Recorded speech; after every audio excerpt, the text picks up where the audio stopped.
ഇതൊക്കെ നിങ്ങൾ നാളെ രണ്ടാളും ഇങ്ങനെ ഇരിക്കുന്നു കിടക്കാനായില്ലേ? ഓനിപ്പം വരും സമയം നോക്കിയിട്ട്. വന്നു കഴിഞ്ഞാൽ ഇപ്പൊ ഒന്നും പോലും ഉണ്ടാവില്ല. 12 മണിയായാലും പോവില്ല. അത് ശരിയാണ്. ശരിയാ. അനക്ക് ഉറക്കം വരുന്നുണ്ട്, ഞാൻ പോയി കിടക്കുവനെ അയാൾ വരുന്നതിന് മുമ്പേ. എന്നാ പേര് ലൈറ്റ് ഓഫ് ആക്കി നീ അയാൾ വരാണ്ടായിക്കോട്ടെ. അതാ നല്ല വരുന്ന സമയമായി കേട്ടോ, വേഗം വന്നിട്ട് കിടക്കാലോ. ബാ, ലൈറ്റ് ഓഫ് ആക്കേണ്ടതിന് വരാൻ ചാൻസ് ഇല്ല. അല്ലേ വാ പോവാ, നമുക്ക് വേഗം ഉറങ്ങാം. വാ, രാജാട്ടൻ വരുമല്ലെങ്കിൽ. ഓ വന്നെന്ന് തോന്നുന്നു. വല്ലാത്തൊരു ഇടങ്ങാറല്ല.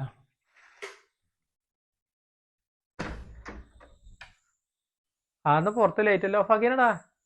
അത് നമ്മൾ കിടക്കാൻ നോക്കുന്നു. കിടക്കാനാ?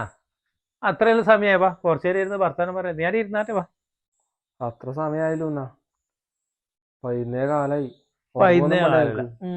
സാധാരണ നമ്മള് 12-12:30 കിടക്കയല്ലോ. ആടെ ഇരിക്ക്.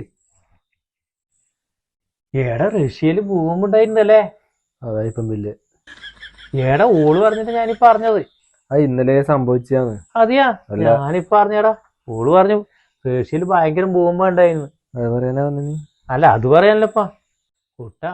ഗോവിന്ദസ്വാമി എപ്പോഴും ചപ്പാത്തി പോലൂടാ. ചപ്പാത്തി എന്നാ ഇങ്ങനെ മെലിയോ?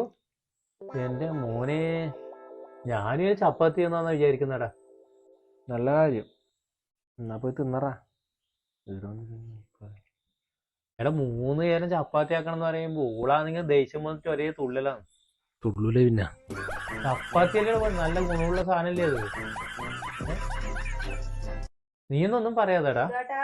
ഇതാ പെണ്ണിനെല്ലാം ഉറക്കം വന്നേ, ഞാനും പോയി ഉറങ്ങുന്നു. വരുന്നുണ്ടാ? നവ്യേ, നീ പെണ്ണിനെ ഓർക്കേ. ഞാനിവന് കുറച്ചു നേരം വർത്താനം പറയട്ടെ. അതെ,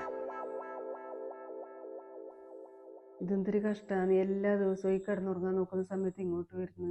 അതിനല്ലേ പറയുന്നു. ഓനൊന്നും ഉറക്കൂല്ലേ? അതെ.